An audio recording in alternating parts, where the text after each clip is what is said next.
Hello အားလုံးပဲမြင်ကြပါကျွန်တော်ဒီနေ့ sharing တစ်ခုလုပ်ပေးခြင်းတယ်ပေါ့နော်အဲ့ဒါဘာလဲဆိုတော့ကျွန်တော်တို့ဒီထိုင်းနိုင်ငံမှာတွေ့ရတဲ့7-Eleven ဆိုင်တွေပေါ့နော်7-Eleven ဆိုင်တွေဒီကြောက်ရတဲ့ခါကျကျွန်တော် all member point လို့ထည့်ရလဲဆိုတော့ကျွန်တော်ပြပြပါမယ်ဒီတော့အဲ့ all member point တွေကကျွန်တော်တို့ထိုင်းနိုင်ငံသားတွေရရတယ်ပေါ့နော်အခုသူတို့7-Eleven EVP ကသူ update ပေါ့နော် update ထဲမှာကျွန်တော်တို့ဒီ foreigner တွေအတွက်ပါ all member point ထည့်လို့ရပြီပေါ့နော်အဲ့ဟာကိုဘယ်လိုလဲဆိုတော့ကျွန်တော်ပြပြပါမယ်ပြီးရင်အဲ့ application ကိုလို့ download ရလဲပေါ့နော်အဲ့ဒီ application ကိုတို့ရဲ့ဒီ 7-Eleven ရဲ့ဒီရေတံဘူးပေါ့နော်ရေတံဘူးအကောင့်မှာ QR code ကိုလည်း scan လုပ်ပြီး download ရတယ်လို့ကျွန်တော်သင်လည်းချပေးထားပါမယ်ပြီးတော့အဲ့ဒီဟာကိုဘယ်လိုဝင်ပြီးတော့ဘယ်လိုဝယ်ရမလဲပေါ့နော်အဲ့ဒီ application ကနေဘယ်လိုဝယ်ပြီးတော့ point တွေဘယ်လိုယူရမလဲပေါ့နော်အဲ့ဒါလည်းပြပြပေးတော့ပါမယ်အရင်ဆုံး Play Store ကနေပြီးတော့ 7-Eleven EVP ကိုတက်ထားပါမယ်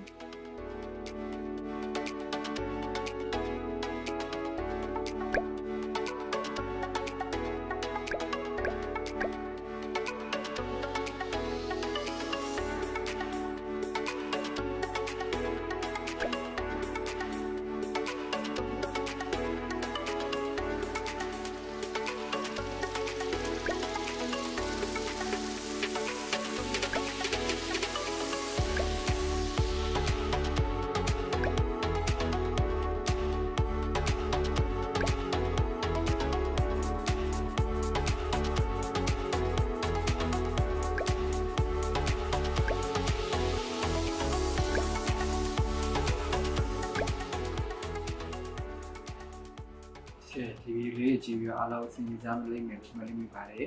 ကျွန်တော်ဈေး 7-Eleven ကနေပြီးတော့ဘလို့ဈေးဝယ်လို့ရတယ်ပေါ့နော်အဲ့ဒါဗီဒီယိုအတူလေးအနေနဲ့ထပ်ပြီးတော့လုပ်ပြပါမယ်အဲ့ 7-Eleven application ရှယ်ကိုကောင်းတယ်ပေါ့နော်ကျွန်တော်တို့ဒီရေတံဘူးတွေပါတယ်ကျွန်တော်သွားတည်တယ်မလို့ဟို